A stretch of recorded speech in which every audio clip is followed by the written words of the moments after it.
Hello, hello, hello. Good morning. Luzon, Visayas at Mindanao at sa buong mundo. Isang mapagpalang umaga sa inyong lahat mga kapatid. Ako nga pala si Naldi Saladaga.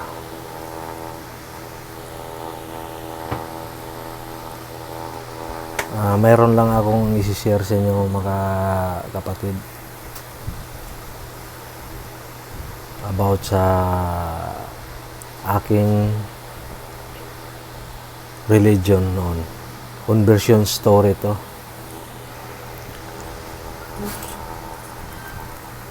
Sana panoorin nyo ito.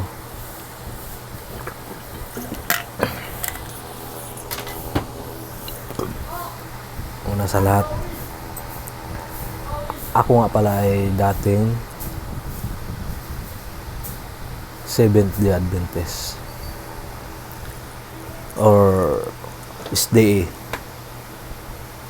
Pinanganak kami lahat magkakapatid na Seventh-day Adventist. Yung mga magulang namin Seventh-day Adventist. Ito ikikwento ko sa inyo yung aking simula nung Seventh-day Adventist. Nung bata pa kami, Seventh-day Adventist, panay ang simba namin tuwing Sabado, Sabat. Malayo ang bahay namin sa simbahan. Tuwing Sabado, naglalakad kami. Kahit ulan, putik, sasabat kami niyan. Sisimba kami dahil yan ang utos ng Diyos sa Ten Commandments. Isa sa Ten Commandments, Seventh-day Adventist, kailangan magsimba ka tuwing Sabado. Pangilin mo ang Sabado. Kaya lalakad kami, mga maliliit pa kami, sisimba Sabat. Nung kalaunan, nung nagiging high school na ako, lumipat na kami ng tirahan. Bali, nagiging aktibo ako sa gawain ng aming church. Lalong-lalo na doon sa Barangay Lucena. Doon kami nakatira. Shout out mga kabarangay ko dyan, mga kasamahan ko, mga Seventh-day Adventist. Pasensya na kung may masasabi ako na against sa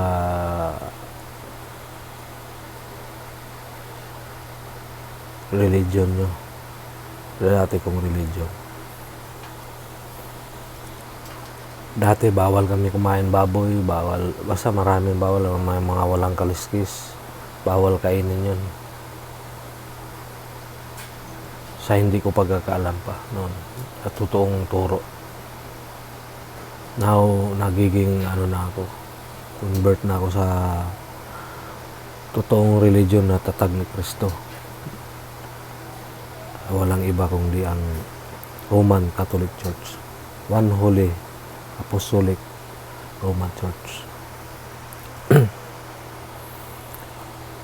Dati, nung time na high school pa ako noon, napaka-aktibo ko sa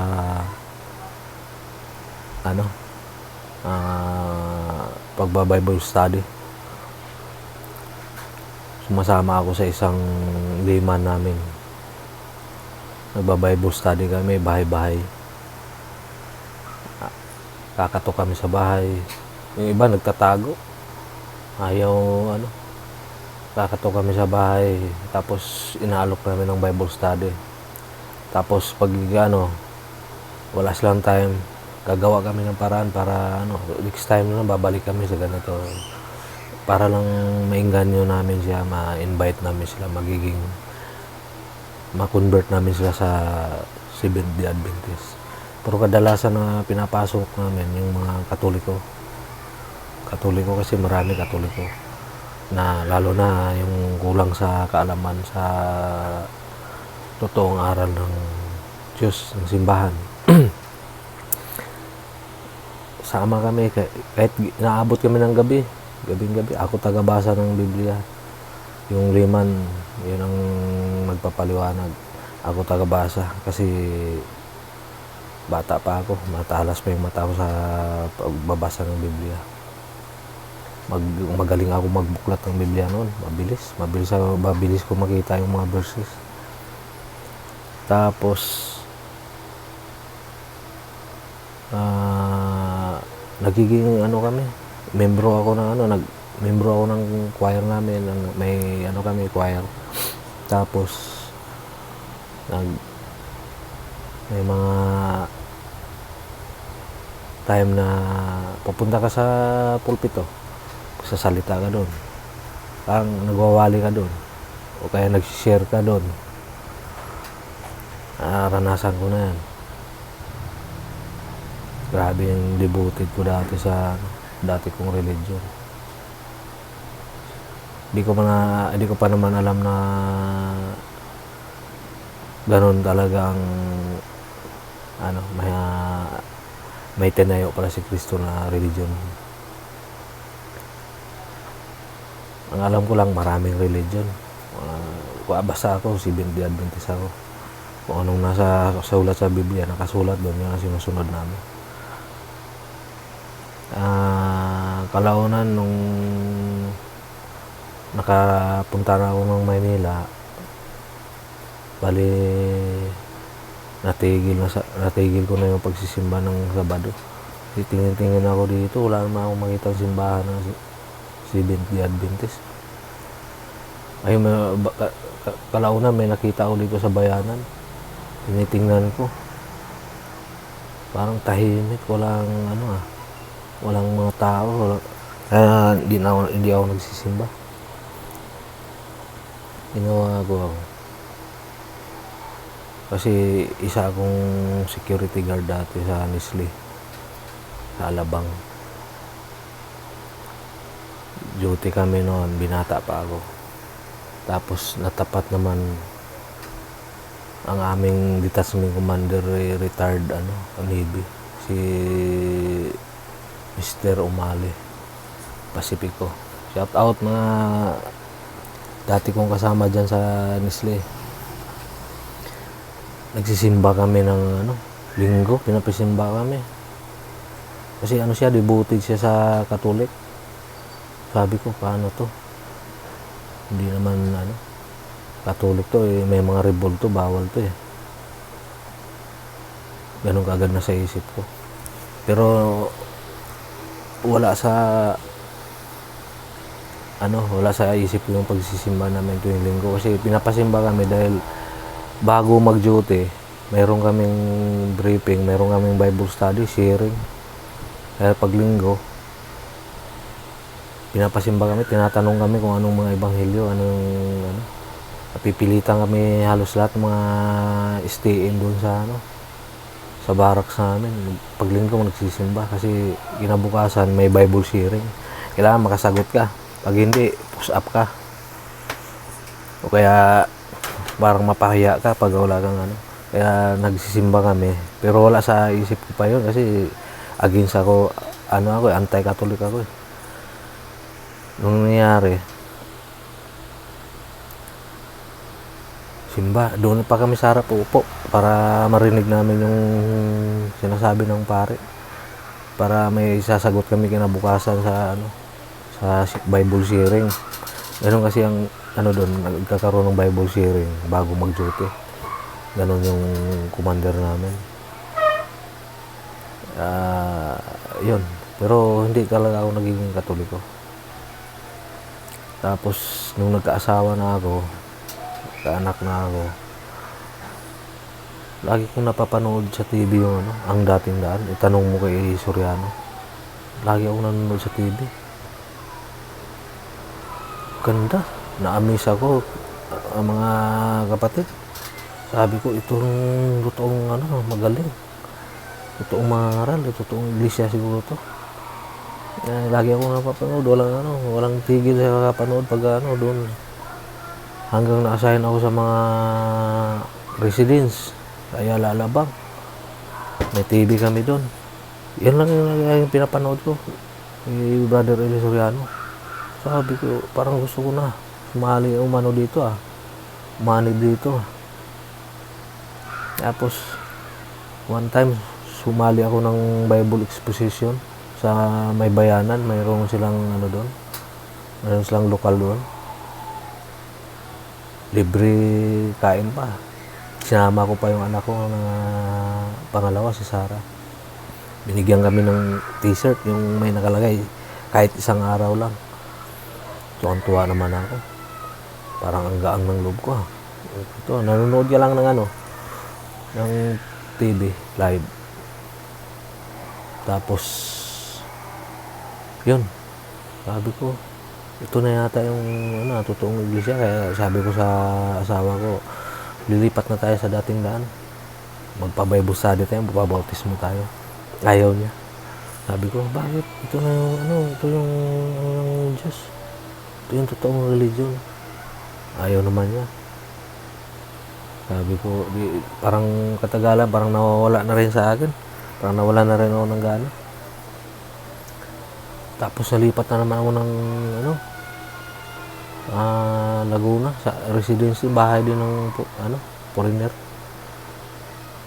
Pagka nanonood kami, may TV doon, nanonood ako ng ganun, yun lang ang pinapanood ko kay Brother Eli Soriano. Pero pinapanood yung ibang iglesia ng Cristo, parang hindi ko gaano nagustuhan. Kay Brother Eli, lahat ng tanong sasagot niya. Meron pang debatehan doon sa talakayan na sa Bible exposition. Sabi ko, galing, lahat ng tanong masasagot through Bible talaga, may mga bersikulo. Yun pala, out of context yung iba. Hindi ko pa alam nun. Itong lately lang, 2024, napanood ko yung isang debate ng pare at saka ministro, si Father Darwin Gitgano at saka si ministro ng INC na si sino to, Ramil Parba. Ang ganda, doon na open mind talaga. Hindi ko alam na mayroon palang tinatag si Kristo na church, isang church lang. Nagtaka ako, ba't ang daming church? Sulat sa Matthew 16:18.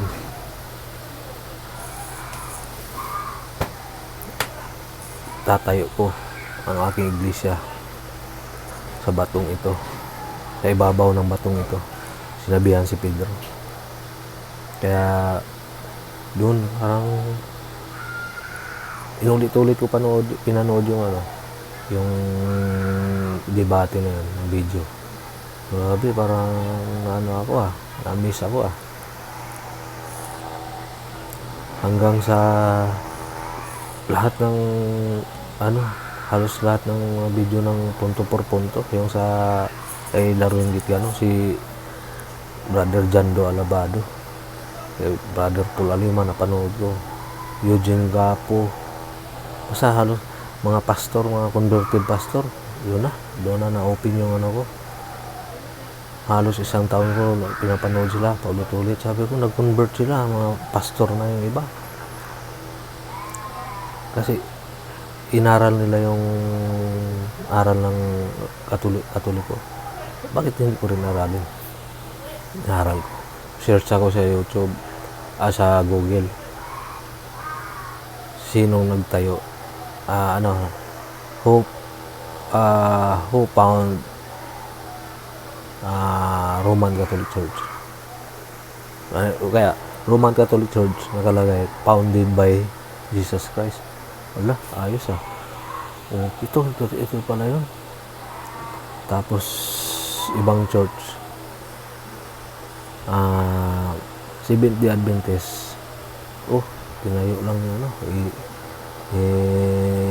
William Miller, Ellen G. White, si basta tatlo yung nagtayo ng ng Seventh-day Adventist. Sabi ko, tatag lang ng tao. Yung Katoliko, tatag ng Kristo. Ayun na, nag-umpisa. Pinag-aralan ko yung mga aral ng Rebolto, bakit may Rebolto. Ayun, doon na open mind ko. Hindi pala, mali pala yung accusation ng mga iba't ibang mga protestante na mga religion, yung mga protestant na bawal ang Rebolto. Inaatake nila yung Katoliko, pati ako, ganun din ako noon. Anti-Catholic din ako noon pero nung naging bukas yung puso ko at yung isip ko about sa Katoliko, yun, pinag-aralan ko lahat ng mga doubt ko, mga tanong ko sa bakit may aral na purgatorio, yung infant baptism, yung pagbibinyag ng bata pa, mga sanggol, pati halos lahat pinag-aralan ko. Tapos ayun na, nag-decide na ako na ito na yan. Ako sa tulong ng kumpare ko, si Paring Andy, katikais ako sa Alabang, sa San Roque Parish Church di Alabang. Doon po ako kay doktor sorry, kay Father Jose Duabe. Shout out, Father, thank you. Yun, in-interview niya ako. Sinabi ko yung dati kong religion. Tapos in-schedule ako ng catechism. Yung doktrina ng Katoliko. Mga 1 week doktrina. Tapos ang schedule ko na taon na Sabado de Gloria ng baptismal, adult baptism. Kalbo na, binasbasan, pabinyag ako. Bali, kami, tatlo kami bininyagan, adult baptism. Sa madaling salita, nagiging tunay na Kristiyano na ako. Mabuti lang at napanood ko yung debate ng isang pari at sa isang ministro kay Father Darwin. Kung hindi yun, baka hanggang ngayon wala pa rin. Grabe yung nangyari sa akin noon kasi parang ang nangyari, parang wala akong religion kasi hindi na rin ako nag-ano sa Seventh-day Adventist. Mabuti na lang na-save yung kaluluwa ko, nabinyagan ako. Salamat sa Diyos. Masaya na ako ngayon, kaya ito na yung patunay ako isang ganap na Katoliko na. Sa lahat ng mga kasama kong mga hindi Katoliko, sana maging open mind kayo, open heart kayo. Pag-aralan nyo ang Roman Catholic Church. Walang mawawala sa inyo. Kung ayaw nyo, okay lang. Basta pag-aralan nyo. Kung gusto nyo manatili sa religion nyo, sa sikta nyo, nasa inyo yun, decision nyo yun. Pero try nyo i-open mind, open heart. Pag-aralan nyo, wala namang mawawala sa inyo. Lalo na doon sa mga kasama kong mga kamag-anak ko, ang dami, mga Seventh-day Adventist. Sorry, masakit sabihin, pero yan ang totoo. Lalong-lalo na yung mga tiyuhin, mga matagal na talaga sa Seventh-day, nakapokus na talaga sa Seventh-day Adventist, yung isip. Ganyan din ako noon, yung isip ko ganun na straight, pero Mabuti na lang at nabuksan ng Holy Spirit yung puso ko at isip ko. Kaya sana aralin niyo yung Roman Catholic Church yung aral. Kasi yung tanong niyo mga rebulto, tungkol sa rebulto, i-search niyo, may ano tayo, may mga Google, may ano na, high-tech na tayo ngayon. Napakadali lang i-search. Sa ChatGPT. Pwede kayo sa ChatGPT. Mga history. Kasi ang Roman Catholic Church, hindi Bible alone. Hindi kagaya sa mga ibang sikta, Bible alone. Lahat nasa Biblia lang daw ang katotohanan. Pero mayroon palang tradisyon. Nakasulat sa Bible. Pangalagaan nyo ang tradisyon at sundin yung tradisyon ng mga apostol. Hindi nakasulat sa Biblia yung mga oral tradisyon. Tapos magisterium. Kailangan kung ano yung simbahan. Kasi ang simbahan ang saligan. Simbahan ang siya ang pundasyon ng katotohanan. So, yung church ang magbibigay ng lahat ng aral, doktrina, kung anong sasabihin ng church yun ang pananiwalaan. Huwag tayong mag-imbento ng self-interpretation. Kagaya ng ibang sikta, kanya-kanya sila ng interpret.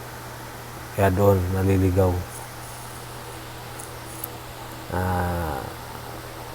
Salamat sa panonood sa inyo, mga kapatid. Sana mabuhay ang lahat. God bless. Bye-bye. Abangan ang susunod na mga video na i-upload ko. Thank you.